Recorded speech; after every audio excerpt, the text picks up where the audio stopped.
I love you. Sorry, আমি অন্য কাউকে ভালোবাসি।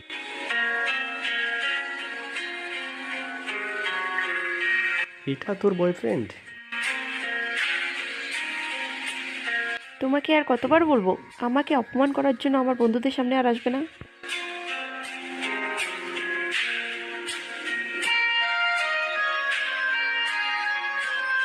চলো। দাদা, ওই শার্টটা দেখান তো।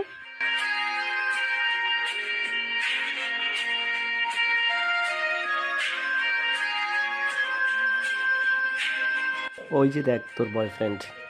এখন যাও।